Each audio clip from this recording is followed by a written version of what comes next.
Hello बच्चों, how are you? Hopefully you are okay and fine. I think आप first class होंगे और मैं एक बहुत इंटरेस्टिंग चैप्टर शुरू करने वाला हूं। इस चैप्टर का जो नाम है वो है सर्कुलर मोशन। देखिए, सर्कुलर मोशन को क्या है कि एनसीईआरटी ने तो अलग अलग पार्ट में ब्रेक किया हुआ है। आपने पढ़ा होगा एनसीईआरटी में, तो आपको आइडिया होगा कि मोशन इन 2 डायमेंशन में कुछ पार्ट इंट्रोड्यूस करते हैं, उसके बाद कुछ पार्ट ये न्यूटन लॉज ऑफ मोशन के अंदर बात करते हैं, कुछ पार्ट ये वर्क पावर एनर्जी में बात करते हैं। मैं आपको एज ए होल चैप्टर इसको पढ़ाऊंगा और बहुत सिस्टमेटिक तरीके से पढ़ाऊंगा। लेकिन आपसे ये रिक्वेस्ट है कि इस चैप्टर को मेरे साथ पढ़ने से पहले, मेरे साथ जुड़ने से पहले थोड़ा सा आप वर्क पावर एनर्जी और न्यूटन लॉज ऑफ मोशन के ज्यादा नहीं, हल्के फुल्के से कंसेप्ट अगर रिवाइज कर लेंगे तो आपको बहुत मजा आएगा। मैं गारंटेड बोल रहा हूं, आप इस चैप्टर को इतना एंजॉय करेंगे कि आपने कभी इस चैप्टर को इतना एंजॉय नहीं किया होगा। मैं सारे कंसेप्ट आपको सिस्टमेटिक तरीके से क्लियर करूंगा। Each and every concept clear करने के बाद, सारी डेफिनेशन और काइनेमेटिक्स की बात करने के बाद हम सिस्टमेटिक न्यूमेरिकल प्रैक्टिस करेंगे। इतनी न्यूमेरिकल प्रैक्टिस करवा दूंगा कि आपको किसी भी एक्स्ट्रा कोचिंग की जरूरत नहीं पड़ेगी। हम बहुत सारे क्वेश्चन करेंगे। तो होपफुली आप सब मेरी बात को समझ करके और मेरे को फॉलो करेंगे और सिस्टमेटिक चैप्टर को पढ़ेंगे। मैं सर्कुलर मोशन की बात कर रहा हूं। सर्कुलर मोशन एक बहुत इंपॉर्टेंट चैप्टर है। सर्कुलर मोशन देखिए एक बहुत फंडामेंटल सा कंसेप्ट है। आपने न्यूटन लॉज ऑफ मोशन के अंदर छोटी क्लासेस से एक चीज पढ़ी होगी, और वो क्या कि अगर आपको किसी भी बॉडी की स्टेट ऑफ मोशन चेंज करना है तो आपको फोर्स अप्लाई करना पड़ता है। That means without application of force आप किसी बॉडी की स्टेट ऑफ मोशन चेंज नहीं कर सकते। ये ऐसा क्यों होता है? क्योंकि किसी बॉडी के पास अपना खुद का इनर्शिया होता है और इनर्शिया की वजह से वो अपनी स्टेट ऑफ मोशन चेंज नहीं कर सकती। ठीक है, ये आपने फर्स्ट ऑफ न्यूटन के अंदर पढ़ा है। जरा मुझे बताइए, अगर मैं आपसे ये जानना चाहूं कि यार मेरे पास एक पार्टिकल है, यहां पर ध्यान से समझना, एक पार्टिकल है और ये जो पार्टिकल है इसका मास m है और इस तरह v वेलोसिटी से मूव कर रहा है। अगर इसकी वेलोसिटी v है और मैं कहता हूं कि इस पर मैंने कोई फोर्स नहीं अप्लाई किया हुआ, इस पर फोर्स की वैल्यू 0 है। अगर फोर्स की वैल्यू 0 तो आप बताइए क्या अपनी स्टेट ऑफ मोशन बदलेगा? आप कहेंगे सर अभी आपने बताया कि किसी भी पार्टिकल की स्टेट ऑफ मोशन अगर आपको बदलना है तो आपको कोई ना कोई फोर्स अप्लाई करना पड़ेगा, और यहां कोई फोर्स नहीं लग रहा है तो ये पार्टिकल अपनी स्टेट ऑफ मोशन चेंज नहीं करेगा। इसका ये मतलब हुआ कि इसकी वेलोसिटी में कोई चेंज नहीं आएगा। और अगर वेलोसिटी में चेंज नहीं आएगा तो हम कहेंगे कि सब ये पार्टिकल जो है वो स्ट्रेट लाइन के अंदर कांस्टेंट वेलोसिटी से मूव करता रहेगा, ना अपने डायरेक्शन ऑफ मोशन बदलेगा, ना इसकी स्पीड बढ़ेगी ना कम होगी। ये जैसे चल रहा है एग्जैक्टली वैसे के वैसे कांस्टेंट वेलोसिटी चलता रहेगा। होपफुली यहां तक कोई दिक्कत वाली बात नहीं होगी। लेकिन क्या हो कि अगर कोई मूविंग पार्टिकल है मेरे पास, फॉर एग्जांपल हमारे पास ये कोई पार्टिकल है और इस पार्टिकल के ऊपर अगर इसकी वेलोसिटी इस तरफ v है तो मैं इसकी वेलोसिटी के कोई परपेंडिकुलर फोर्स लगा दूं। अगर मैं फोर्स वेलोसिटी के परपेंडिकुलर लगाता हूं तो क्या होगा? अब मैं वापस आता हूं, मैंने आपसे ऑलरेडी कहा था कि थोड़ा सा वर्क की डेफिनेशन वगैरह आनी चाहिए और आपको आती होंगी। आपको पता है कि अगर मैं फोर्स वेलोसिटी के परपेंडिकुलर लगाऊंगा तो क्या होगा? ध्यान से समझना। If force is perpendicular to the velocity, definitely we can say force is perpendicular to the ds by dt. ds by dt what? Rate of change of displacement. That means हम कह सकते हैं कि force displacement के भी perpendicular होगा, और we can say force is perpendicular to the displacement. उम्मीद है यहां तक समझ में आ गया होगा। अब अगर force velocity के perpendicular है तो बच्चों वर्क डन बाय फोर्स क्या होता है? F डॉट एस या एफ एस cos थीटा। जरा मुझे बता दीजिए कि अगर work F S cos theta होता है और वर्क कहीं ना कहीं एफ और एस के बीच का एंगल पर डिपेंड करता है, तो अगर एफ और एस के बीच का एंगल यानी फोर्स और डिस्प्लेसमेंट के बीच का एंगल 90 डिग्री है तो cos 90 0 होता है। तो इस सिचुएशन में वर्क डन बाय फोर्स क्या होगा? आप कहेंगे 0। तो आप मुझे बता दीजिए, क्या हम ऐसा कह सकते हैं कि सिचुएशन के अंदर वर्क डन बाय फोर्स जो कि चेंज इन काइनेटिक एनर्जी के बराबर होता है वो 0 मिलेगा? क्योंकि फोर्स वेलोसिटी के परपेंडिकुलर, मैं आपसे ऑलरेडी बात कर चुका हूं कि फोर्स वेलोसिटी के परपेंडिकुलर है तो वर्क डन बाय फोर्स आपको क्या मिलेगा? 0 मिलेगा। अब ध्यान से समझें, अगर वर्क डन बाय फोर्स 0 है तो चेंज इन काइनेटिक एनर्जी 0 मिलेगी। काइनेटिक एनर्जी क्या होती है? Half m v square. Half m तो ऑलरेडी कांस्टेंट पैरामीटर है, तो इसका यह मतलब हुआ कि उसकी स्पीड में कोई चेंज नहीं आएगा। मतलब अगर फोर्स वेलोसिटी के परपेंडिकुलर है तो वर्क डन बाय फोर्स 0 मिलेगा, वर्क डन बाय फोर्स 0 मिलेगा, चेंज इन काइनेटिक एनर्जी 0 होगी। चेंज इन काइनेटिक एनर्जी 0 तो हम कहेंगे कि पार्टिकल की स्पीड कांस्टेंट रहेगी। तो हम कह सकते हैं यहां स्पीड जो है पार्टिकल की वो कांस्टेंट रहेगी। क्या समझ में आया कि साहब आपने अगर फोर्स वेलोसिटी के परपेंडिकुलर लगाया तो ये फोर्स इसकी स्पीड नहीं बदल पाएगा। लेकिन यहां एक मजेदार चीज और है, और वो क्या कि स्पीड तो नहीं बदलेगी, पर हम साथ ही साथ ये भी पढ़ते हैं कि किसी पार्टिकल पे अगर आप फोर्स अप्लाई करोगे तो वो जो पार्टिकल है उसके अंदर एक्सेलरेशन आएगा। अब हमें एक बात समझनी है कि साहब हमने फोर्स लगाया वेलोसिटी के परपेंडिकुलर, स्पीड बदली नहीं, अब एक्सेलरेशन कैसे आएगा? हम जानते हैं वेलोसिटी एक वेक्टर क्वांटिटी होती है और वेक्टर क्वांटिटी दो तरह से बदल सकती है, या तो उसका मैग्नीट्यूड बदले या उसका डायरेक्शन बदले या दोनों बदले। आपने कहा कि अगर फोर्स वेलोसिटी के परपेंडिकुलर है तो जो स्पीड v है वो तो कांस्टेंट है। इसका क्या मतलब हुआ कि वेलोसिटी का मैग्नीट्यूड कांस्टेंट होगा। अब वेलोसिटी का मैग्नीट्यूड तो कांस्टेंट है और हमें पता है हमने फोर्स लगाया तो एक्सेलरेशन आएगा, अब एक्सेलरेशन आएगा तो वेलोसिटी बदलेगी। तो अगर वेलोसिटी मैग्नीट्यूड में नहीं बदल रही तो दूसरा तरीका क्या है बदलने का? उसके बाद वो डायरेक्शन में बदलेगा। तो होता ये कि जैसे ही आपने फोर्स को वेलोसिटी के परपेंडिकुलर लगाया, होगा ये कि ये जो पार्टिकल है ये एक सर्कुलर पाथ फॉलो करना स्टार्ट कर देगा, लाइक दिस। अगर ये सर्कुलर पाथ फॉलो करेगा तो बहुत मजेदार चीज है, समझ में ध्यान से आना, ध्यान से समझना इस चीज को। इसका मास m था। आपने क्या देखा कि फोर्स अगर वेलोसिटी के परपेंडिकुलर लगाया तो ये डायरेक्शन ऑफ मोशन बदलेगा और पार्टिकल कहीं ना कहीं इधर चलना स्टार्ट करेगा। जब पार्टिकल इस तरफ चलना स्टार्ट करेगा without changing the magnitude of velocity, सिर्फ डायरेक्शन बदला है, तो आपने फिर से फोर्स को वेलोसिटी के परपेंडिकुलर रखा। अगर आपने फोर्स से फिर से वेलोसिटी से परपेंडिकुलर रखा तो फिर से अपना डायरेक्शन ऑफ मोशन बदलेगा और अब ये पार्टिकल इधर चलना स्टार्ट करेगा, लेकिन आपने तो फोर्स को फिर परपेंडिकुलर रखा। आप हमेशा अगर फोर्स को वेलोसिटी के परपेंडिकुलर रखेंगे तो कंटिन्यूअसली अपना डायरेक्शन बदलना शुरू करेगा और कंटिन्यूअसली डायरेक्शन बदलता बदलता इस तरह से घूमता हुआ अल्टीमेटली ओरिजिनल पोजीशन पर आ जाएगा और इस प्रोसेस को कंटिन्यूअसली मेंटेन करेगा। मतलब होगा ये कि ये पार्टिकल सर्कुलर पाथ के अलोंग मूव करना स्टार्ट कर देगा। Oh my God, it was very simple concept. क्या मतलब समझ में आया? इसका मतलब ये समझ में आया कि जो पार्टिकल है, किसी भी पार्टिकल की वेलोसिटी के परपेंडिकुलर कोई फोर्स लगा दिया जाए तो वो फोर्स कंटिन्यूअसली उसका डायरेक्शन ऑफ मोशन बदलता रहता है और पार्टिकल सर्कुलर ट्रैक पे घूमना स्टार्ट कर देगा। तो पहली चीज हमारे समझ में आ गई कि कोई भी पार्टिकल सर्कुलर ट्रैक पे घूमता कैसे। We need a force which must be always perpendicular to the velocity of the particle for circular motion of a particle। मतलब पार्टिकल को सर्कल में घुमाना है तो हमें एक फोर्स चाहिए जो हमेशा वेलोसिटी के परपेंडिकुलर रहे। पहली शर्त आपके समझ में आ गई, इसको दोबारा समझाने की कोशिश करता हूं, या ध्यान से देखें। ये पार्टिकल है, इसकी वेलोसिटी इस तरफ थी।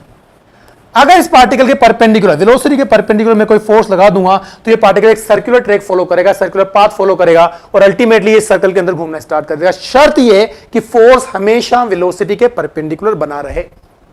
ध्यान से देखें, necessary condition for the circular motion, पहली कंडीशन यही क्लियर हो गई। क्या?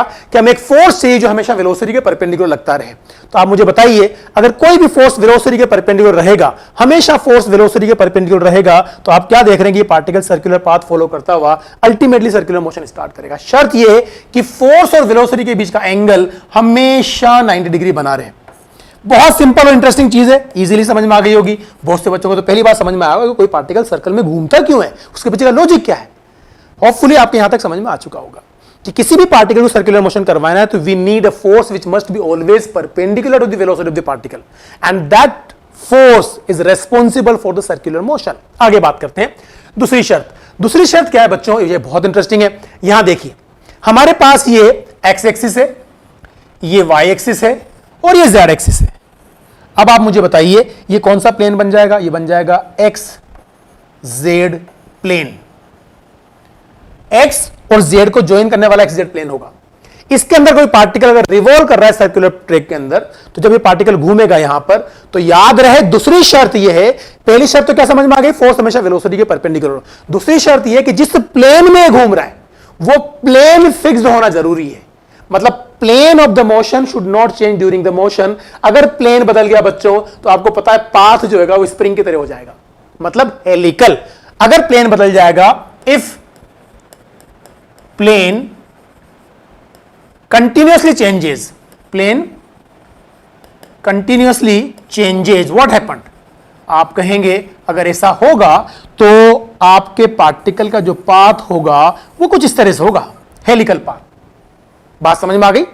तो इसको हम सर्कुलर मोशन नहीं बोल सकते। इसका मतलब दूसरी कंडीशन क्या है, हमारा जो पार्टिकल है वो एक फिक्स प्लेन के अंदर रिवॉल्व करता रहे, plane of the motion change नहीं होना चाहिए। तीसरी इंपॉर्टेंट कंडीशन क्या है, ध्यान से समझना। जब पार्टिकल सर्कुलर मोशन कर रहा हो तो एक फिक्स्ड पॉइंट होता है जिसको बोलते हैं सेंटर ऑफ द सर्कल। उस सेंटर ऑफ द सर्कल से पार्टिकल का distance during the motion change नहीं होना चाहिए। इसको आप रेडियस भी बोलते हैं, इसका मतलब रेडियस कांस्टेंट बना रहना चाहिए। तो कहानी अगली देखिए, समझ में क्या आएगी कि अगर मान लो कोई भी पार्टिकल किसी सर्कुलर ट्रैक पे घूम रहा है, तो ये जो पार्टिकल जब यहां रिवॉल्व कर रहा है तो during the revolution of this particle, इसका जो सेंटर से डिस्टेंस है जिसको अपन रेडियस बोलते हैं, it should be remains constant. अब आपके दिमाग में आएगा कि साहब अगर रेडियस बदल जाए तो क्या होगा? सिंपल, अगर रेडियस बदल जाएगी तो क्या होगा? If radius is continuously changes, path becomes spiral like this. बात समझ में आ गई? तो हमारे को एक बात समझ में आ गई, किसी भी पार्टिकल के मोशन का सर्कुलर मोशन होने की शर्त क्या है? हमें 3 कंडीशंस को सेटिस्फाइड करना है। वो कौन कौन सी? यहां देखिए सारी लिखी हुई है। Necessary condition for the circular motion, a force is needed which must be always perpendicular to the velocity of the particle. Second, motion should be always in a fixed plane, plane नहीं बदलना चाहिए। तीसरा, distance of the particle from the fixed point, उस fixed point को क्या बोलते हैं? Centre of the circle, right? जो फिक्स पॉइंट उससे डिस्टेंस चेंज नहीं होना चाहिए, should not change during the motion. अगर ये 3 कंडीशन सेटिस्फाइड होती हैं तो हम कहेंगे पार्टिकल सर्कुलर मोशन करेगा, अदरवाइज ये सर्कुलर मोशन नहीं करेगा। उम्मीद है यहां तक आपके सब कुछ क्रिस्टल क्लियर हो चुका होगा। अब मैं बात करता हूं काइनेमेटिक्स ऑफ सर्कुलर मोशन की। छोटी छोटी डेफिनेशन आपको समझाऊंगा, उन डेफिनेशन को समझाने के बाद हम बाद में न्यूमेरिकल प्रैक्टिस पे भी आएंगे, पर यहां ध्यान से समझे। What is the radius vector?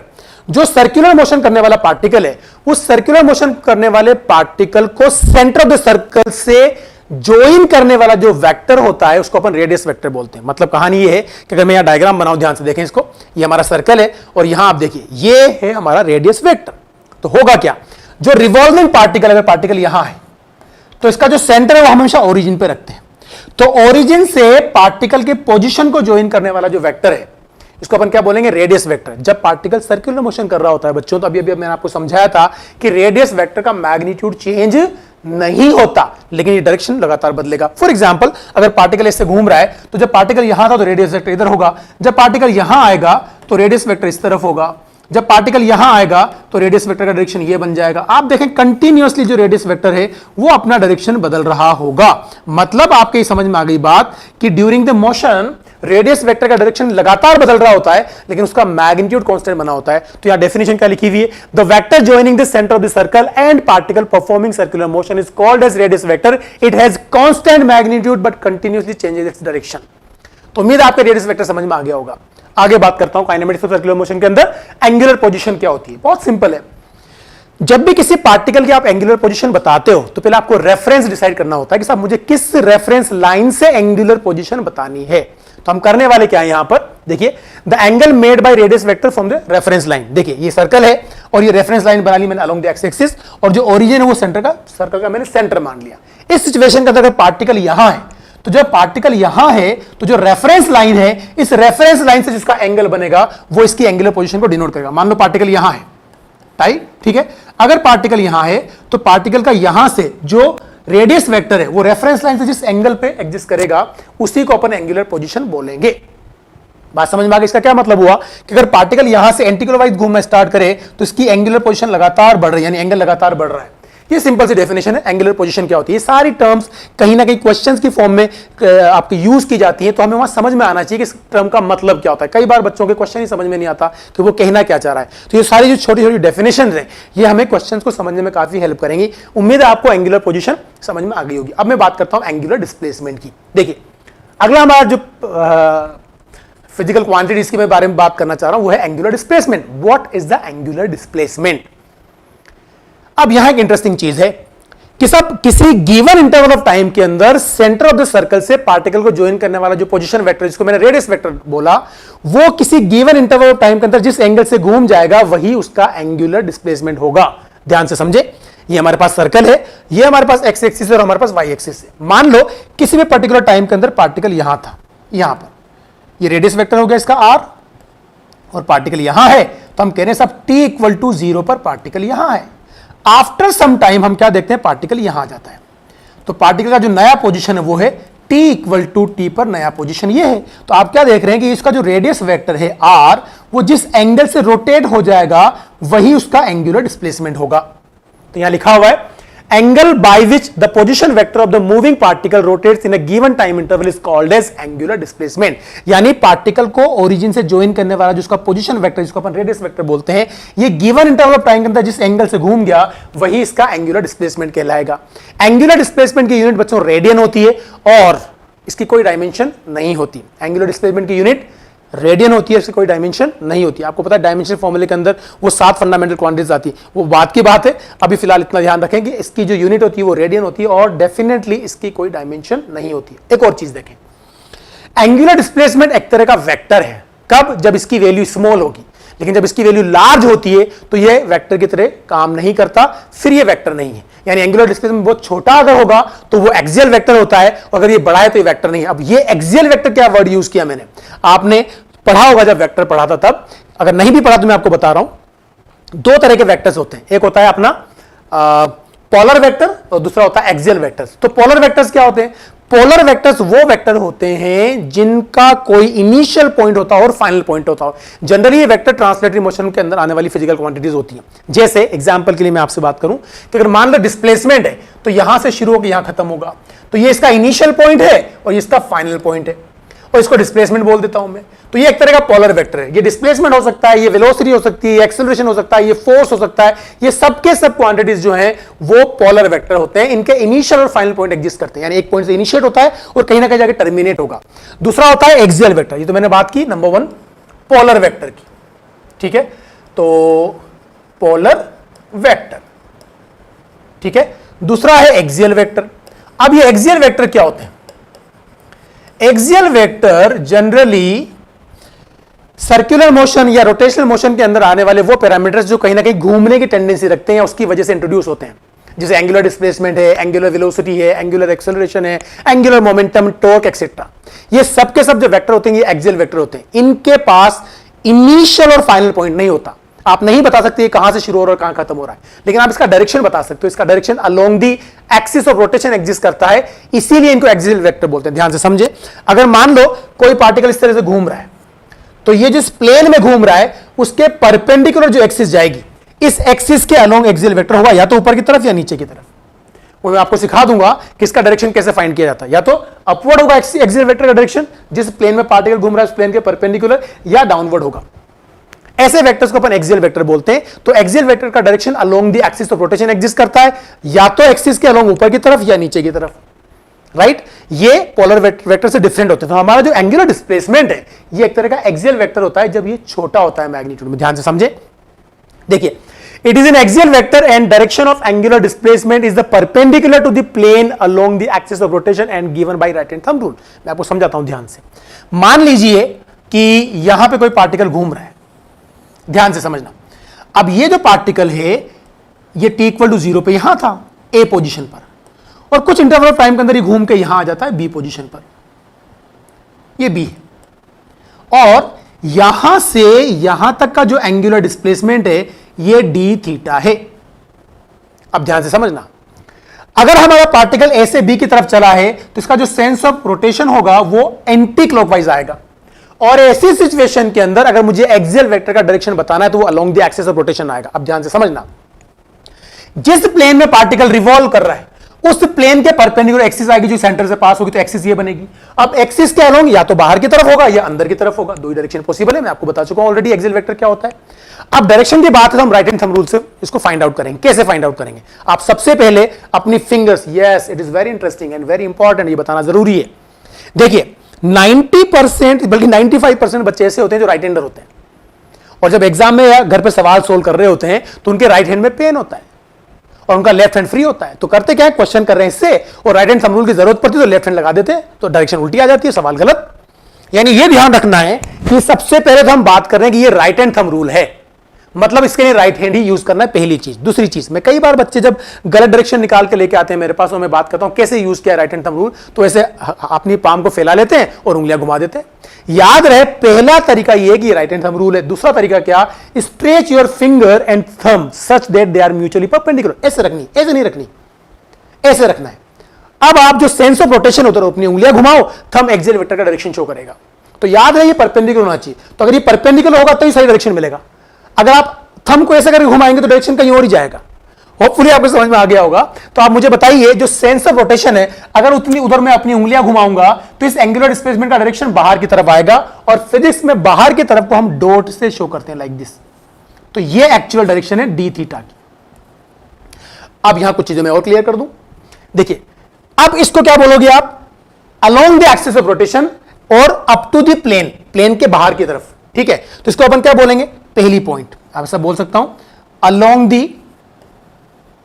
Along axis and outward लिख दिया। यहां पे क्या लिख दिया, आउटवर्ड, यानी यानी इस प्लेन के परपेंडिकुलर बाहर की तरफ। अच्छा, एक और चीज बता दें, कई बार क्या होता है वो आउटवर्ड इनवर्ड टर्म यूज नहीं करता, क्लॉकवाइज एंटी क्लॉकवाइज यूज कर लेता है, तो इसका आपको बुरा नहीं मानना है, राइट। अगर वो एंटी क्लॉकवाइज बोल रहा है तो अंडरस्टूड है कि एंटी क्लॉकवाइज अगर रोटेट कर रहा है हमारा पार्टिकल तो उसका एंगुलर डिस्प्लेसमेंट बाहर ही आएगा। तो वो कभी कभार इसको एंटी क्लॉकवाइज ही बोल देता, हालांकि राइट तरीका यही बोलने का आउटवर्ड्स, पर अगर वो एंटी क्लॉकवाइज बोल दे तो आप समझ जाएंगे कि एंटी क्लॉकवाइज का जो मतलब होता है वो भी आउटवर्ड ही निकल के आएगा। या फिर वो बोल सकता है इसको पॉजिटिव डायरेक्शन, क्या बोल सकता है, पॉजिटिव डायरेक्शन। आपको पता होगा कि प्लेन के परपेंडिकुलर बाहर वाली डायरेक्शन को हम पॉजिटिव बोलते हैं और प्लेन के परपेंडिकुलर अंदर वाली डायरेक्शन को हम नेगेटिव बोलते हैं। तो ये तो कहानी तब थी जब आपका पार्टिकल एंटी क्लॉकवाइज घूम रहा है। अगर आपका पार्टिकल क्लॉकवाइज घूम रहा होता, मान लो पार्टिकल यहां था ए पॉइंट पर, ये सेंटर है, और अब आपका पार्टिकल यहां आ गया बी पॉइंट पर, ठीक है, ये पॉइंट बी है, इस तरफ मूव कर रहा है, ये मतलब क्लॉकवाइज घूम रहा है, तो ये एंगुलर डिस्प्लेसमेंट डी थीटा बनेगा। बात समझ में आ गई? अब मुझे बताइए, अगर मैं right hand thumb rule use करूंगा तो मैं अपनी फिंगर्स को सेंस ऑफ रोटेशन में घुमाऊंगा तो थंब अंदर की तरफ आ रहा है, मतलब क्या हुआ कि क्रॉस से डिनोट करूंगा। कुछ बच्चों का ये भी क्लियर नहीं होगा कि ये क्रॉस और डॉट क्या होते हैं, तो बहुत सिंपल है, आप समझे। मान ले ये कोई एरो है और ये इसका हेड है, ये तो हेड और ये टेल है, एरो की टेल, राइट। अब ध्यान से समझना, अगर ये एरो इस बोर्ड के अंदर बाहर निकल के आएगा तो इसका टिप आपको नजर आएगा, तो बाहर का मतलब मैं कैसे बनाऊंगा बच्चों, बाहर का मतलब मैं ऐसे बना दूंगा। अगर ये एरो बोर्ड के अंदर एंटर कर रहा होता तो इसका बैक नजर आता, तो उसको मैं ऐसे बना देता हूं। तो याद रहे, डॉट का मतलब बाहर की तरफ, क्रॉस का मतलब अंदर की तरफ। होपफुली समझ में आ गया होगा। अच्छा, यहां डायरेक्शन की कैसे बात करूंगा साहब, अलोंग एक्सिस ही होगी, एक्सिस ऑफ रोटेशन का अलोंग ही होगी, लेकिन यहां इनवर्स बोलना पड़ेगा ना, यहां इनवर्स। होपफुली आपको यहां तक समझ में आ गया होगा, ठीक है। अब ध्यान से समझिए, क्या इसको आप क्लॉकवाइज भी बोल सकते हो? मैं आपको ऑलरेडी समझा चुका हूं कि हां हम क्लॉकवाइज बोल सकते हैं, पर फिर भी मैं बोल रहा हूं राइट तरीका क्या है, along the axis inverse. And last one is what, इसको मैं नेगेटिव डायरेक्शन भी बोल सकता हूं। क्या बोल सकता हूं, नेगेटिव डायरेक्शन, क्योंकि मैं आपको ऑलरेडी बता चुका हूं प्लेन के परपेंडिकुलर बाहर की तरफ हम डायरेक्शन पॉजिटिव लेते हैं और प्लेन के परपेंडिकुलर अंदर की तरफ डायरेक्शन हम लोग नेगेटिव लेते हैं। तो उम्मीद है आपको ये समझ में आ गया होगा कि राइट हैंड थंब रूल को यूज करके हम एंगुलर डिस्प्लेसमेंट का डायरेक्शन कैसे फाइंड आउट करेंगे, राइट। आगे बढ़ते हैं, देखिए कुछ इंपॉर्टेंट पॉइंट्स की बात करते हैं। पहला पॉइंट देखें, small angular displacement is a vector quantity. क्यों वेक्टर होती है? अब यहां एक गड़बड़ है और वो गड़बड़ क्या है वो मैं क्लियर कर देता हूं। अगर मैं आपसे पूछूं कि वेक्टर क्या होते हैं, वेक्टर क्वांटिटीज क्या होती हैं, आप फटाक से बोलेंगे साहब ऐसी क्वांटिटी जिसके पास डायरेक्शन भी होती है और मैग्नीट्यूड भी होता है। पर क्या हर वो फिजिकल क्वांटिटी जिसके पास डायरेक्शन और मैग्नीट्यूड दोनों होते हैं क्या वो वेक्टर होते हैं? आप कहेंगे नहीं सर ऐसा तो नहीं है, बहुत सारी क्वांटिटीज ऐसी हैं जिनके पास डायरेक्शन भी होती है और मैग्नीट्यूड भी होता है पर वो स्केलर है। जैसे करंट आप अच्छी तरह जानते हैं, करंट के पास डायरेक्शन भी एग्जिस्ट करती है और मैग्नीट्यूड भी एग्जिस्ट करता है। ऐसी मैं बहुत सारी क्वांटिटीज बता सकता हूं जिनके पास डायरेक्शन भी होती है और मैग्नीट्यूड भी होता है पर फिर भी वो वेक्टर नहीं है। इसका यह मतलब है कि अगर मैं वेक्टर को डिफाइन करना चाहता हूं तो मुझे एक परफेक्ट डेफिनेशन देनी पड़ेगी जिसको फॉलो करने के बाद सभी क्वांटिटीज वेक्टर हो जाएं। यस, हम ऐसा बोल सकते हैं वो फिजिकल क्वांटिटीज वेक्टर होंगी जिनके पास पहली शर्त स्पेसिफिक डायरेक्शन हो, ऐसी डायरेक्शन जो आप बदल सकें, चेंजेबल डायरेक्शन। दूसरा, वो फिजिकल क्वांटिटी वेक्टर एडिशन के लॉज को फॉलो करना चाहिए। जो आपने वेक्टर अलजेब्रा पढ़ा होगा उसमें वेक्टर एडिशन पढ़ा है, तो वेक्टर एडिशन के अकॉर्डिंग ही ऐड हो, ठीक है। तीसरा, एडिशन जो है वो कम्यूटेटिव होना चाहिए। ये कम्यूटेटिव क्या कहानी है, आपने छोटी क्लासेस में पढ़ा होगा मैथमेटिक्स के अंदर कि a plus b must be equal to b plus a. अगर ऐसा कुछ रूल फॉलो होता है तो हम उसको कम्यूटेटिव रूल बोलते हैं। तो आप याद रखें कि किसी भी फिजिकल क्वांटिटी के वेक्टर होने के लिए तीन कंडीशन सेटिस्फाइड हो। पहला, it should have specific direction. Number two, it should follows the laws of vector algebra और vector addition. Third, addition must be commutative, यानी a plus b equal to b plus a. तो आप ध्यान रखें कि जब एंगुलर डिस्प्लेसमेंट छोटा होता है, व्हेन स्मॉल एंगुलर डिस्प्लेसमेंट, ये वेक्टर क्वांटिटी होती है क्योंकि ये कम्यूटेटिव लॉ फॉलो करता है, मतलब d theta 1 plus d theta 2 equal to d theta 2 plus d theta 1 होगा। और ये कम्यूटेटिव लॉ फॉलो कर रहा है, बाकी दो चीजें जस्टिफाई करता है, डायरेक्शन भी होती है, मैं आपको ऑलरेडी बताया along the axis of rotation, magnitude तो होता ही होता है, हमें बात कर लिए, और वेक्टर अलजेब्रा के लॉज को भी फॉलो करेगा, वेक्टर एडिशन के लॉज को भी फॉलो करेगा, और ये कम्यूटेटिव लॉ भी फॉलो करता है जब स्मॉल होता है। लेकिन जब ये बड़ा होता है तो ये कम्यूटेटिव लॉ फॉलो नहीं करता, और अगर कम्यूटेटिव लॉ फॉलो नहीं करेगा तो हम बात करेंगे फिर ये वेक्टर नहीं होगा। ध्यान से समझे यहां पर। But large angular displacement is not a vector quantity because it does not follow the commutative law of vector addition. मतलब θ1 प्लस θ2 की वैल्यू θ2 प्लस θ1 के बराबर नहीं होगी। अब यहां एक गड़बड़ है कि साहब ऐसा कैसे, तो मैं आपको समझाने की कोशिश करता हूं, just I will try to explain. समझ में आ जाए अच्छी बात है, आप खुद भी करके देख लेना इसको, ठीक है। देखिए मेरी बात को ध्यान से समझना। मेरे पास ये एक बॉक्स है, आपको समझाने के पॉइंट ऑफ व्यू से मैंने कुछ इसको नॉमिनेशन कर दिया है, अल्फाबेट लिख दिया, यहां ए लिखा हुआ है, यहां डी लिखा हुआ है, ई A B C D E लिखा हुआ है, ठीक है। अब ध्यान से समझना, मैं इसको दो तरह से रोटेट करूंगा। पहला, सबसे पहले जब आप इसको देख रहे हैं तो आपकी तरफ से देखने पर मैं इसको पहले क्लॉकवाइज रोटेट कर रहा हूं और उसके बाद ऊपर से देखने पर क्लॉकवाइज रोटेट करूंगा। ऐसे ध्यान से, पहले क्या करूंगा, आपकी तरफ से देखने पे क्लॉकवाइज रोटेट करूंगा, उसके बाद ऊपर से देखने पर क्लॉकवाइज रोटेट करूंगा। फिर आप देखना आपको क्या लेटर नजर आता है। अगर मैं इसका रिवर्स प्रोसेस यूज करूं, यानी पहले ऊपर से क्लॉकवाइज रोटेट करूं, बाद में आपकी तरफ देखने पे क्लॉकवाइज रोटेट करूं, तब भी आपको सेम लेटर नजर आता है, तो आप कह देंगे साहब a plus b equal to b plus a है। पर अगर ऐसा नहीं है तो इसका मतलब a plus b is not equal to b plus a, यानी कम्यूटेटिव लॉ फॉलो नहीं कर रहा। तो सबसे पहले देखें, आपने ए लेटर देखा, राइट, ए लेटर देखा। सबसे पहले मैं क्या करता हूं कि आपकी तरफ से देखने पर मैंने इसको क्लॉकवाइज 90 डिग्री से रोटेट किया, ये हो गया θ1। उसके बाद ऊपर से देखने पर क्लॉकवाइज रोटेट किया 90 डिग्री से, ये हो गया θ2। तो जो लेटर आपने देखा वो ई था। बात समझ में आ गई। वापस ओरिजिनल कंडीशन पे लेके आ रहा हूं, पहले ऐसे लेके गया फिर ऐसे लेके गया, वापस आप ए को फेस कर रहे हैं। इस बार मैं क्या कर रहा हूं, ऊपर से देखने पर 90 डिग्री को क्लॉकवाइज रोटेट कर रहा हूं और अब आपकी तरफ से देखने पर 90 डिग्री क्लॉकवाइज रोटेट कर रहा हूं। क्या आप वापस ई को देख रहे हैं? डेफिनेटली आप ई को नहीं देख रहे होंगे, बल्कि आप बी को देख रहे हैं। इसका क्या मतलब हुआ, ये जब 90 डिग्री से हम रोटेट कर रहे हैं दो बार, θ1 एंड θ2, तो जब आपने θ1 प्लस θ2 किया, वो θ2 प्लस θ1 के बराबर नहीं आ रहा है। इसका मतलब ये कम्यूटेटिव लॉ फॉलो नहीं करता, और अगर कम्यूटेटिव लॉ फॉलो नहीं करता तो फिर ये वेक्टर क्वांटिटी नहीं होगा। अच्छा ठीक है, समझ में आ गया, बहुत अच्छी बात है। नहीं समझ में आ गया, ज्यादा परेशान होने की जरूरत नहीं है, बस इतना ध्यान रखें, जब एंगुलर डिस्प्लेसमेंट स्मॉल होता है तो एज अ वेक्टर ट्रीट होता है, लेकिन जब वो लार्ज होता है तो वेक्टर क्वांटिटी नहीं होती।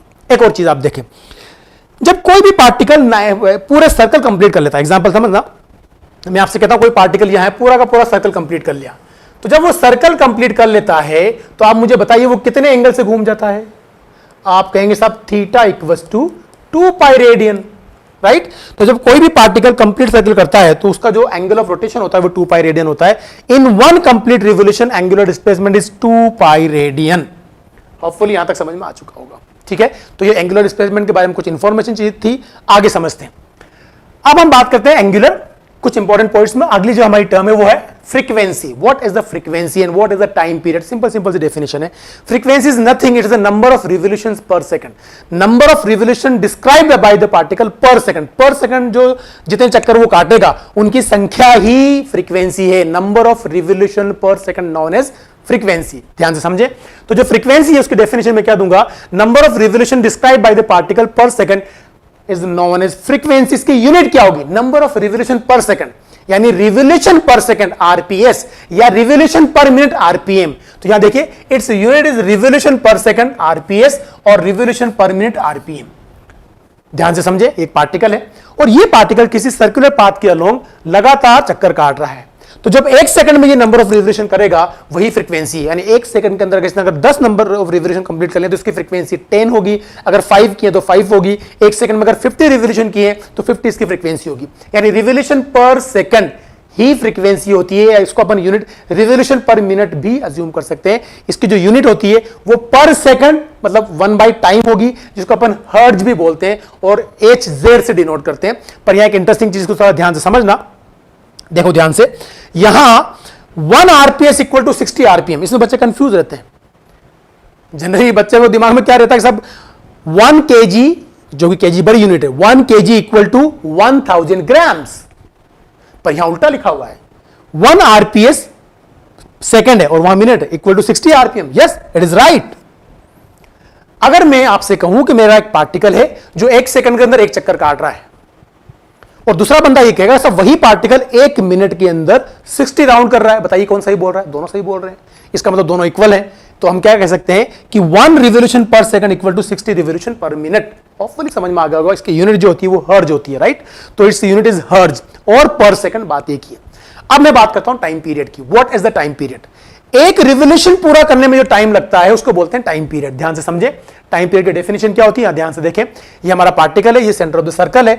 जब ये पार्टिकल सर्कुलर पाथ पे रिवॉल्व करेगा तो जो एक रिवोल्यूशन पूरा करने में टाइम लेगा, मतलब जब यहां से स्टार्ट किया था तो जितने टाइम में ये अपनी ओरिजिनल पोजीशन पे पहुंच जाएगा उसी को टाइम पीरियड बोलते हैं। तो डेफिनेशन क्या आएगी, it is a time taken by the particle to complete the one revolution. एक रिवोल्यूशन को पूरा करने में जो टाइम लगता है उसको टाइम पीरियड बोलते हैं। और टाइम पीरियड फ्रीक्वेंसी का रेसिप्रोकल है, यानी t इक्वल टू 1/n होगा। तो t इक्वल टू 1/n यहां लिखा हुआ आ चुका है, आपकी समझ में आ चुका होगा। अच्छा, क्योंकि टाइम पीरियड है तो यूनिट भी टाइम के बराबर ही होगी, सेकंड, तो इसकी जो यूनिट निकल के आएगी वो सेकंड के बराबर होगी। अब एक बात ध्यान से समझना जो कि बहुत इंटरेस्टिंग है। मैंने आपसे कहा फ्रीक्वेंसी क्या होती है, number of revolution per second, उसकी यूनिट क्या होती है, हर्ट्ज। टाइम पीरियड क्या होता है, एक रिवोल्यूशन पूरा करने में कितना टाइम लगेगा, वो टाइम पीरियड है। और दोनों जो रिलेशन है वो t इक्वल टू 1/n है। कई बार फ्रीक्वेंसी को f से भी लिख सकते हैं, तो वो कोई बड़ी बात नहीं है, आपके सिंबल से डिनोट कर रहे हैं। आगे समझाने की कोशिश करता हूं, what is the angular velocity. अच्छा बच्चों बताइए, लीनियर वेलोसिटी क्या होती थी। आपको पता होगा लीनियर वेलोसिटी को आप डिफाइन करते थे rate of change of linear displacement with respect to time, या जिस रेट से किसी पार्टिकल का पोजीशन बदल रहा था वही उसका लीनियर पोजीशन बदल रहा था, वही उसका वेलोसिटी था। ठीक है, यहां क्या बात करेंगे, rate of change of angular position with respect to time is called as angular velocity, या rate of change of angular displacement is called as angular velocity. तो डेफिनेशन क्या आ रही है, it is defined as rate of change of angular position with respect to time. दो तरह से हम डिफाइन करेंगे, एवरेज एंगुलर वेलोसिटी और instantaneous angular velocity. Average is what, total angular displacement upon total time taken. ध्यान से समझना, अगर मैं आपसे कहूं what is the omega average, आप कहेंगे total angular displacement upon total time taken, जिसको मैं ऐसे भी लिख सकता हूं d θ2, इसको ध्यान से समझे, θ2 minus θ1 divided by t2 minus t1। उम्मीद है यहां तक समझ में आ गया होगा। This is what average angular velocity. What about the instantaneous angular velocity. अगर आपसे कहा जाए कि what is the instantaneous angular velocity, तो किसी भी छोटे से इंटरवल ऑफ टाइम के अंदर, किसी भी इंस्टेंट के अंदर जो एंगुलर वेलोसिटी एग्जिस्ट करेगी उसको अपन इंस्टेंटेनियस एंगुलर वेलोसिटी बोलेंगे। मतलब ये हुआ कि जो टाइम है, इस टाइम की लिमिट्स अगर मैं टेंड्स टू जीरो कर दूं, टेंड्स टू जीरो, ये लिमिटिंग कंडीशन ले लूं, तो इस कंडीशन के अंदर जो एंगुलर डिस्प्लेसमेंट ट्रेवल करेगा वो भी छोटा ही होगा। यानी small angular displacement divide by small interval of time is instantaneous angular velocity. याद रहे, टाइम की लिमिट टेंड्स टू जीरो लेना है। इसका क्या मतलब होता है, इसका मतलब होता है कि जो टाइम है वो जीरो तो नहीं है पर अप्रोचेज टू जीरो है, यानी नेग्लिजिबल टाइम। उस स्मॉल इंटरवल ऑफ टाइम के अंदर डिस्प्लेसमेंट भी बहुत छोटा होगा और एंगुलर डिस्प्लेसमेंट बहुत छोटा होगा। तो इस इंस्टेंट के अंदर जो rate of change of angular displacement with respect to time आएगा वही इंस्टेंटेनियस एंगुलर वेलोसिटी एग्जिस्ट करेगी। तो उम्मीद है आपको यहां तक समझ में आ चुका होगा। अब ध्यान से समझे, एंगुलर वेलोसिटी वापस से बात करता हूं, इंस्टेंटेनियस एंगुलर वेलोसिटी यहां क्या लिखा हुआ है, it is angular velocity at any instant, किसी भी इंस्टेंट ऑफ टाइम के अंदर। मतलब कैसे बात करूंगा मैं कि जो हमारे वहां एंगुलर वेलोसिटी इंस्टेंटेनियस वैल्यू निकालना चाहूंगा, तो बच्चों डेल्टा टी मैंने आपको ऑलरेडी कहा ये टेंड्स टू जीरो होना चाहिए, लिमिटिंग कंडीशन है, राइट। इस सिचुएशन में delta theta by delta T की होल वैल्यू जो मैं लिखूंगा वो D theta by D t लिखूंगा। मतलब सीधी सीधी बात करूंगा कि इंस्टेंटेनियस एंगुलर वेलोसिटी जो होगी वो D theta by d T होगी। अगर आप नाराज ना हो तो मैं वेक्टर लगा सकता हूं। क्यों लगाऊंगा वेक्टर, मुझे पता है कि स्मॉल एंगुलर डिस्प्लेसमेंट तो वेक्टर होता है, तो अगर स्मॉल एंगुलर डिस्प्लेसमेंट वेक्टर है तो डेफिनेटली ये भी वेक्टर ही एग्जिस्ट करेगा और इसका जो डायरेक्शन है वो चेंज इन एंगुलर डिस्प्लेसमेंट के डायरेक्शन में ही आएगा। मतलब अगर एंगुलर डिस्प्लेसमेंट एक्सियल वेक्टर है तो एंगुलर वेलोसिटी भी एक्सियल वेक्टर ही होगी।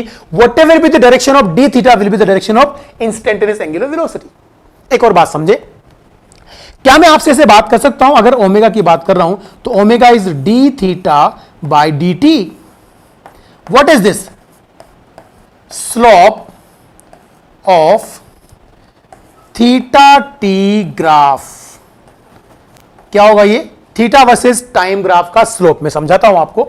अगर मान लो ये टाइम एक्सिस ले ली और इधर मैंने थीटा ले लिया, इस सिचुएशन के अंदर मान लो कोई भी क्वांटिटी ऐसे बदल रही है और किसी भी पर्टिकुलर पॉइंट पर मुझे इंस्टेंटेनियस एंगुलर वेलोसिटी बताना, तो मुझे क्या करना पड़ेगा, उस पर्टिकुलर इंस्टेंट पर एक टेंजेंट ड्रॉ करूंगा।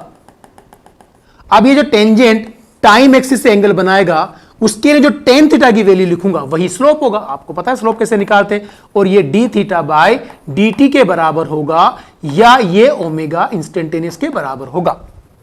बात समझ में आ गई होगी। इसका ये मतलब होता है कि थीटा वर्सेस टाइम ग्राफ का स्लोप मुझे क्या देगा, एंगुलर वेलोसिटी। एक और चीज आप देखें, अगर आपको थीटा दे दे तो उसको टाइम के रिस्पेक्ट में डिफरेंशिएट करके आप एंगुलर वेलोसिटी फाइंड कर सकते हैं। मतलब कोई भी इक्वेशन आपको बना के दे दी जाए कि थीटा की जो टाइम के साथ वेरी कर रही होगी उसको हम टाइम के रिस्पेक्ट में डिफरेंशिएट करेंगे तो हमें इंस्टेंटेनियस एंगुलर वेलोसिटी की वैल्यू मिल जाएगी। ऐसे कुछ न्यूमेरिकल्स में आपको कराऊंगा और उसके अच्छे से प्रैक्टिस भी करवाऊंगा। यहां तक कहानी क्लियर हो चुकी है। एक और चीज देखें, इसको मैं रीअरेंज करता हूं तो बच्चों क्या मिलेगा, d theta equals to omega d t. मैंने इसको इधर मल्टीप्लाई कर दिया। आप मुझे बताइए इसको अगर मैं इंटीग्रेट करूंगा और इसको भी इंटीग्रेट करूंगा तो ये total angular displacement delta theta देगा, राइट। और ये क्या बन जाएगा बच्चों, ये है area under omega t graph, area under omega t graph. यानी एंगुलर वेलोसिटी और टाइम ग्राफ का जो एरिया अंडर द कर्व आएगा वही हमें टोटल एंगुलर डिस्प्लेसमेंट देगा। इस पे भी मैं आपको न्यूमेरिकल कराऊंगा, बहुत अच्छे से प्रैक्टिस करवाऊंगा, ये भी आपको अच्छे से समझ में आएगा, ठीक है। तो आपको थोड़ा सा इंफॉर्मेशन आइडिया लग गया होगा कि what is the angular velocity, instantaneous value क्या होती है और एवरेज वैल्यूज की क्या होती है। अब एक और बात देखें, आगे देखें, इंपॉर्टेंट पॉइंट में पहला चीज देखें, एंगुलर वेलोसिटी हमारे पास क्या थी, omega is equal to d theta by d t ना। चलिए साहब, इसके यूनिट क्या होती है, एंगुलर डिस्प्लेसमेंट की यूनिट होती है रेडियन और इसकी यूनिट क्या होती है, टाइम। तो आप मुझे बताइए, ये सेकंड में है ना, ठीक है। तो what is the unit of angular velocity, radian पर सेकंड। मतलब इसकी जो यूनिट बनेगी वो रेडियन पर सेकंड बनेगी। अब रेडियन का कोई डायमेंशन नहीं होता, पर टाइम या सेकंड का तो होता है, टी। तो आप मुझे बताइए, ये डायमेंशन ले से डिवाइड बाय टी लिख दूंगा तो टी को जब ऊपर लेके जाऊंगा तो माइनस टी बनेगा। तो इसका डायमेंशन फॉर्मूला क्या बनेगा, टी की पावर -1। उम्मीद है आपके यहां तक समझ में आ गया होगा। आगे देखें, instantaneous angular velocity is an axial vector quantity. इसका डायरेक्शन वही होगा जो इंस्टेंटेनियस एंगुलर डिस्प्लेसमेंट का होगा। कैसे, आप ध्यान से देखें, अगर कोई पार्टिकल ऐसे एंटी क्लॉकवाइज घूम रहा है और दूसरा जो पार्टिकल है वो क्लॉकवाइज घूम रहा है, आप देखिए कैसे फाइंड करेंगे, by using right and thumb rule. आप क्या करेंगे कि जो हमारा सेंस ऑफ रोटेशन है उधर उंगलियां घुमाओ तो थंब जो है वो आपका एंगुलर वेलोसिटी का डायरेक्शन देगा। तो यहां अलोंग द एक्सिस जो है ये आपको एंगुलर वेलोसिटी का डायरेक्शन मिलेगा। इसी तरह से सेंस ऑफ रोटेशन में अगर यहां भी मैं फिंगर्स कर्व करूंगा तो थंब आएगा अंदर की तरफ, तो आप देखिए एंगुलर वेलोसिटी यहां इनवर्स मिली।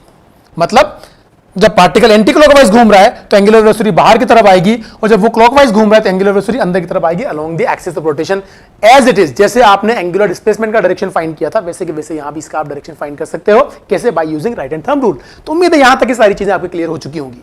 आगे बात करते हैं, important point, direction of angular velocity same that of angular displacement, that means perpendicular to the plane of the rotation and along the axis of rotation according to right hand thumb rule. आपको already बता चुका हूं कैसे find करना है। उम्मीद है यहां तक की कहानी क्लियर हो चुकी होगी, राइट। अब आगे बढ़ते हैं, एंगुलर एक्सेलरेशन क्या होता है। एंगुलर एक्सेलरेशन क्या होता है बच्चों, it is what, rate of change of angular velocity with respect to time. Rate of change of angular velocity with respect to time. तो यहां ध्यान से देखना क्या डेफिनेशन क्या लिखी हुई, it is defined as rate of change of angular velocity with respect to time.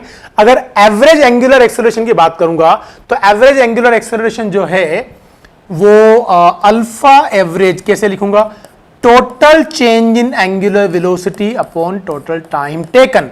मतलब इसको मुझे लिखना है omega 2 minus omega 1 divided by T2 minus T1। This is, उम्मीद है आपको यहां तक समझ में आ गया होगा, this is the average angular acceleration, ठीक है। अब अगर मैं इंस्टेंटेनियस एंगुलर एक्सेलरेशन की बात करूं तो वो क्या होगा। आपको पता है साहब, इंस्टेंटेनियस की जब भी आप बात करते हो तो टाइम लिमिट बहुत छोटी ले लेते हो, मतलब डेल्टा टी टेंड्स टू 0 ले लूंगा। और उस कंडीशन के अंदर जो हमारे पास rate of change of angular velocity with respect to time exist करेगा वो इंस्टेंटेनियस एंगुलर एक्सेलरेशन होगा। तो ये तो एवरेज एंगुलर एक्सेलरेशन था। अच्छा बताइए इसकी यूनिट क्या बनेगी, यूनिट बनेगी इसकी क्या थी, रेडियन पर सेकंड और इसकी सेकंड, तो रेडियन पर सेकंड स्क्वायर हो जाएगी। इसकी मैं बाद में बात करूंगा, पहले ध्यान से देखें, इंस्टेंटेनियस एंगुलर वेलोसिटी या इंस्टेंटेनियस एंगुलर एक्सेलरेशन, यहां लिख रहा हूं acceleration, right. Instantaneous angular acceleration, it is the angular velocity at any instant of time. It is angular acceleration, वापस यहां ध्यान से कर रहा हूं, angular acceleration at any instant of time. Instantaneous angular acceleration is what? It is angular acceleration at any instant of time. मतलब अगर मैं अल्फा की बात करना चाहता हूं तो अल्फा इंस्टेंटेनियस जो होगा वो D omega by d T होगा। अब यहां देखिए एक्सेल वेक्टर तो ये भी एक्सेल वेक्टर हो जाएगा, इसको ध्यान से समझना। एक और चीज देखें, यहीं से एक और बात समझ में आ जाएगी। क्या alpha equals to d omega by d t अगर मैं लिखूंगा तो बच्चों ये slope of omega t graph होगा। क्या होगा? Slope of omega t graph. इसको अगर मैं रीअरेंज कर लूंगा तो डी डब्ल्यू equals to alpha d t लिखूंगा, और जब इसको इंटीग्रेट करूंगा तो ये डेल्टा ओमेगा मिलेगा मुझे, total change in angular velocity, and that must be equals to what? Area under alpha t graph. Area under alpha T graph. ये बहुत सिंपल सी चीजें जो आपने कई बार पहले भी पढ़ रखी होंगी। स्लोप जो होता है वो डेरिवेटिव देता है, या एरिया अंडर कर्व जो वो इंटीग्रेशन से मिलता है। ये सारी चीजें क्लियर हो चुकी होंगी। अब देखिए यहां कुछ इंटरेस्टिंग चीजें मैं आपको बताना चाहता हूं। पहली बात तो एक बात क्लियर हो गई कि what is the direction of instantaneous angular acceleration? It is always in the direction of change in angular velocity. देखें ध्यान से, इंपॉर्टेंट पॉइंट्स में पहला यूनिट की बात करता हूं। Alpha equals to d omega by d t, मतलब ये क्या था? रेडियन पर सेकेंड, और ये क्या है? सेकेंड। तो आप मुझे बताइए इसकी यूनिट क्या बन जाएगी? रेडियन पर सेकंड स्क्वायर। अगेन रेडियन का कोई डायमेंशन नहीं होता बच्चों, तो 1/सेकंड स्क्वायर का जो डायमेंशन होगा वही अल्फा का डायमेंशन है, मतलब टी की पावर -2 आएगी। आगे देखें, angular acceleration is axial vector quantity, its direction is always in the direction of change in angular velocity. यह बहुत इंटरेस्टिंग है, इसको ध्यान से समझना। मैं आपसे कह रहा हूं कि इंस्टेंटेनियस एंगुलर एक्सेलरेशन और इंस्टेंटेनियस एंगुलर वेलोसिटी का डायरेक्शन सेम हो भी सकता है और नहीं भी हो सकता है, लेकिन चेंज इन एंगुलर वेलोसिटी का डायरेक्शन हमेशा एक्सेलरेशन, इंस्टेंटेनियस एंगुलर एक्सेलरेशन के डायरेक्शन में मिलेगा। मैं समझाने की कोशिश करता हूं सारी चीजें, आपको ध्यान से समझना। ये तो सारी चीजें यहां तक क्लियर हो चुकी होगी। अब मेरी बात को एक बार और ठीक से समझना। या देखो, अल्फा अगर 0 है, मतलब एंगुलर एक्सेलरेशन 0, तो क्या होगा? आपको पता है, if alpha is 0, D omega by D T is also 0, that means D omega is 0। उम्मीद है समझ में आ गया होगा। जब डी टी को इधर मल्टीप्लाई करूंगा तो आपको डी ओमेगा 0 मिलेगा। डी ओमेगा क्या है? Change in angular velocity. इसका ये मतलब हुआ कि omega final minus omega initial equal to आपको 0 मिलेगा। तो मैं कह सकता हूं omega final equal to omega initial मिलेगा। इसका क्या मतलब हुआ? अगर एंगुलर एक्सेलरेशन की वैल्यू 0 है तो एंगुलर वेलोसिटी जो है वो हमेशा इक्वल बनी रहती है, मतलब कांस्टेंट बनी रहती है। तो यहां लिखा हुआ है, if angular acceleration is 0, circular motion is called as uniform circular motion। क्या बोलेंगे उसको? Uniform circular motion. लेकिन अगर एंगुलर एक्सेलरेशन 0 नहीं है तो लगातार उसका ओमेगा बढ़ रहा होगा। अगर ओमेगा बढ़ रहा है लगातार तो कहीं ना कहीं हम उसको बोल सकते हैं वो नॉन यूनिफॉर्म सर्कुलर मोशन है। तो यहां लिखा हुआ है, ध्यान से समझना। ये तो मैं आपको एक्सप्लेन कर चुका हूं ऑलरेडी कि if alpha is non zero then circular motion is said to be non uniform circular motion. इसकी मैं डिटेल में बात करूंगा, अच्छे से आपको समझाऊंगा। ठीक है, चलिए बात करते हैं आगे इंपॉर्टेंट पॉइंट्स में। If direction of angular velocity and angular acceleration is same then magnitude of angular velocity increases. आप देखिए, जब आपने ट्रांसलेटरी मोशन पढ़ा होगा तो ये चीज पढ़ी होगी कि अगर मान लो पार्टिकल इधर चल रहा है v वेलोसिटी से और आपने इधर ही फोर्स लगा दिया, तो जिधर फोर्स लगाओगे उधर ही एक्सेलरेशन आएगा। तो आप देखेंगे कि जब v और a का डायरेक्शन सेम है तो v बढ़ेगा। लेकिन अगर आपसे मैं ये कहूं कि पार्टिकल मूव कर रहा है इस तरफ v वेलोसिटी से और आपने फोर्स अपोजिट डायरेक्शन में लगा दिया बच्चों, तो इसका एक्सेलरेशन भी अपोजिट डायरेक्शन में आएगा। जब v और a अपोजिट डायरेक्शन में होंगे तो स्पीड कम होगी। तो यहां क्या लिखा हुआ है? If direction of angular velocity and angular acceleration is same, अगर दोनों का डायरेक्शन सेम है तो हम कहेंगे magnitude of angular velocity increases. समझने की कोशिश करें। ये देखिए, ये एक्स एक्सिस है, ये वाई एक्सिस है और ये जेड एक्सिस है, और आपका जो पार्टिकल है वो एक्स जेड प्लेन के अंदर सर्कुलर मोशन कर रहा है। तो जब यह सर्कुलर मोशन ये करेगा इस तरह से, तो सर्कुलर मोशन के दौरान आप देखेंगे कि अगर मान लो ये पार्टिकल, मैं इसके पाथ पे मत जाना, मैं आपसे कह रहा हूं मान लो ये पार्टिकल ऐसे घूम रहा है, तो अगर ये ऐसे घूम रहा है तो ये इस तरह से इसका मोशन है। और अगर इस तरह से मोशन है तो angular velocity, sense of rotation, जिधर उधर उंगलियां घुमाएंगे थंब ऊपर की तरफ आएगा। तो this will be the direction of angular velocity. Omega का डायरेक्शन ऊपर की तरफ आ गया along the axis of rotation. अब हमसे कह रहा हूं कि अगर मान लो ओमेगा इंक्रीज हो रहा है, बढ़ रहा है, तो आप कहेंगे कि साहब अल्फा भी इसी डायरेक्शन में आएगा। मतलब इस सिचुएशन के अंदर आप देखें, मैं आपको ऑलरेडी समझा चुका हूं कि अल्फा का डायरेक्शन हमेशा चेंज इन एंगुलर वेलोसिटी के डायरेक्शन में तो होगा ही, पर यहां क्या हो रहा है, अल्फा भी उधर है, इंस्टेंटेनियस एंगुलर वेलोसिटी भी उधर है, और चेंज इन एंगुलर वेलोसिटी भी उधर ही आएगा। इन सब का डायरेक्शन इस तरफ ही आएगा। अगर मैं आपसे बात करूं तो change in angular velocity D omega भी इधर ही मिलेगी। आप समझे। सेकंड केस की बात कर रहा हूं, if direction of angular velocity and angular acceleration is opposite, magnitude of angular velocity decreases. ध्यान से समझे, यहां पर ये पार्टिकल ये पाथ फॉलो कर रहा है। अब अगर मैं आपसे बात करता हूं कि सब पार्टिकल जो है वो इधर घूम रहा है, वापस हम उधर ही घुमा रहे हैं उसको ऐसे, और जब इधर घुमा रहा है तो डेफिनेटली इसकी जो एंगुलर वेलोसिटी ऊपर की तरफ ही आएगी ओमेगा।